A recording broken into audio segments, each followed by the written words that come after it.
Good afternoon. Welcome back to the Circuito de Jerez. We're back for the Andalusian Grand Prix. Amy Dargan and Matt Burt here. On a little bit earlier than usual. We will be back later on for the preview, but with very good reason, because breaking news is developing as we speak in the paddock. Our reigning world champion, Marc Marquez, 2 days post-surgery for a broken humerus, is back here and is trying to race. Now, Matt, we speak all the time about how superhuman these riders are.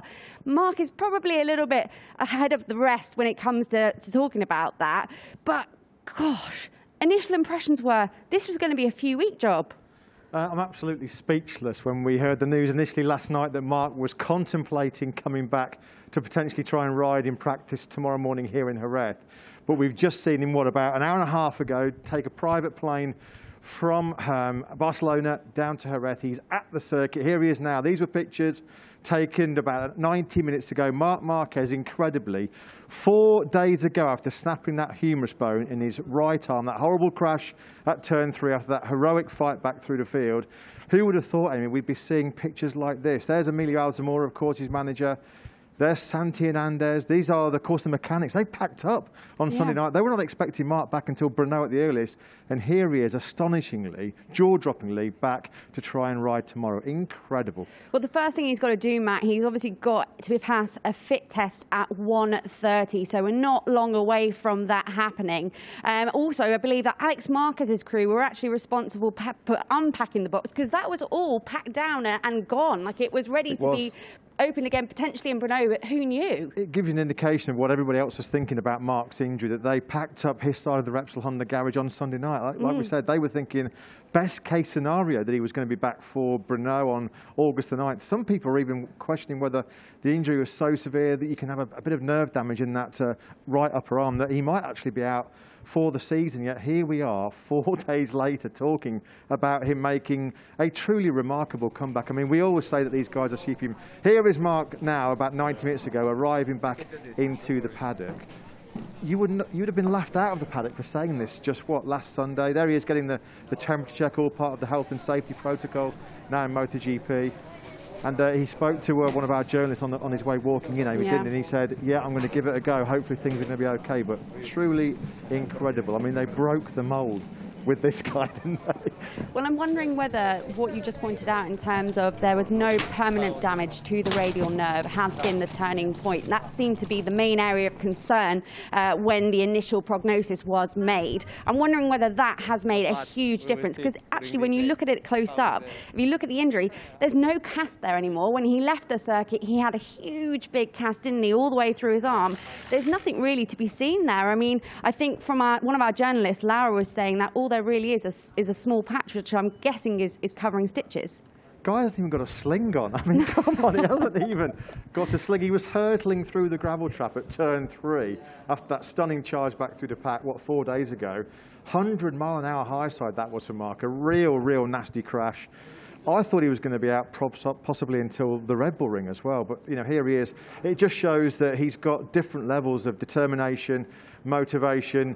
He knows that Fabio Quartararo and Maverick Vinales and Andrea Dovizioso looked so good last weekend. He can't, in this short and condensed 13-round championship, be giving up too many points. But if he's on the grid on Sunday morning, it would be truly remarkable. One of the greatest comebacks I think we'd ever seen from injury, because, you know, Marc is just operating on a totally different level. I mean, if that was me, I'd still be in tears sitting on my sofa right now, getting over a humerus bone. Truly astonishing. You know, words do fail me, to be honest. Well, it has to be said, Matt, before that second crash, he was basically on for making one of the greatest comebacks in MotoGP race history. It was phenomenal, the pace that he was demonstrating. However, he obviously went over himself in order to be able to get through the field as quickly as he did, which resulted in that second crash.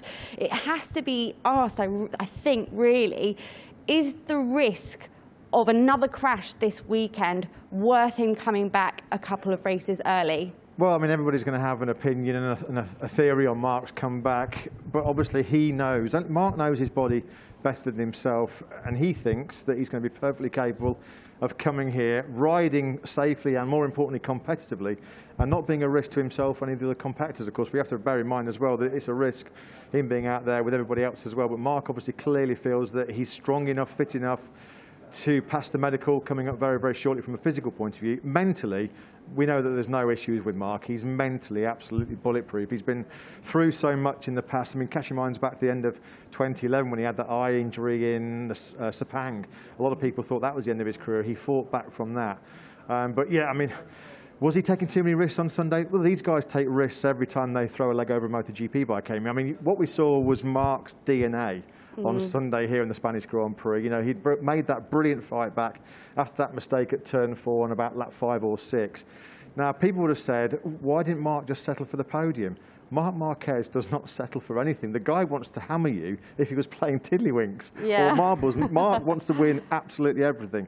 So, yeah, there was no way he was going to sit back and settle for second best on Sunday. Let's not forget, we've got 2 other riders trying to make their comeback this weekend in Rins and Cal Crutchlow. So it's not just, you know, Marc Marquez, he is definitely one in a million, but all of these riders, they're just of a completely different psyche. It has to be said, though, this is going to play massively into the mental game this year. If he can ride, and he rides competitively, and he still goes out there on Sunday, and gosh, do we even dream to say it, wins, the mental games that are going to be going on between him and his other competitors are going to be next level. Yeah, you can see Alex Marquez, younger brother of Marc, and there's Emilio Alzamora just going into the motorhome just to check on the patient. It's been very much the case of the walkie wound, hasn't it? Alberto Puig, who I think it's fair to say has probably had some fairly provocative comments over the last couple of days. But even Alberto was talking about the fact that they didn't expect Marc to be recovered in time to return to action until Brno. So they're way ahead of where they expected to be. And like we said, Marc's only trying to do this because he feels that genuinely, 100%, he's going to be able to do it. Why would he take the risk in coming back? But I think he knows as well, he can see that Quartararo's on his A game. He can see how strong Dovi and Maverick were last weekend, so he cannot afford to be surrendering too many points early on in this championship because we've only got 13 races, of course, this year. Well, we said it all last weekend. This year, there's going to be no room for error and no room for injuries. Unfortunately for him, Marc in the first race ticked both of those boxes. He's kind of almost got a bit of a point to prove, not only to other people, but to himself. Because as we said, there was absolutely no pressure from Honda to come back. They will be more concerned about their long-term investment. They've just invested in a 4-year deal with him. Yeah, exactly. I mean, there was no pressure at all on HRC. They said the goal was to get Marc back as quickly as feasibly possible when he was going to be able to show his true potential. I mean, I think it's fair to say Alberto's comments over the last couple of days have caused some controversy. What he said about Marc's level in the race before he had the big high side, where he said he was 2 steps ahead. I mean, Marc in the race, he'll be really ruining that mistake, that incredible front-end save he had at turn 4, because at that point, Marc had just got to the front. It was clear that Viñales was struggling with that soft front tyre. Quartararo was still trying to get his way through on the Ducatis, and I think Marc realised he had the pace to just make a break. Let's be honest, he was going to destroy the field had he not made that mistake. Of course, you've got to be to finish first you must finish. He didn't. Congratulations to Fabio Quartararo, but the psychological aspects of Marc returning on his rivals, because the likes of Quartararo, Viñales and Dovizioso and the rest of the MotoGP field will be thinking, well, we haven't got to worry about that pesky little number 93 this weekend, have we? And all of a sudden, here we go. The news breaks last night that he's thinking about a comeback, and now here he is walking into the paddock, preparing to throw his leg over that RC213V tomorrow. Incredible. I mean, some people think that Marc is capable of winning races with one arm. Well, we're about to find out this weekend, aren't we? Well, we'll be back later on to go through the rest of the first race, how dramatic that one was and how amazing were some of the results. So make sure you join us back here at 4:40 local time, and then we will be able to tell you the outcome of Marc Marquez's fit test and whether he will be, in fact, riding with us tomorrow in free practice 1. But from myself and Matt for now, that's goodbye.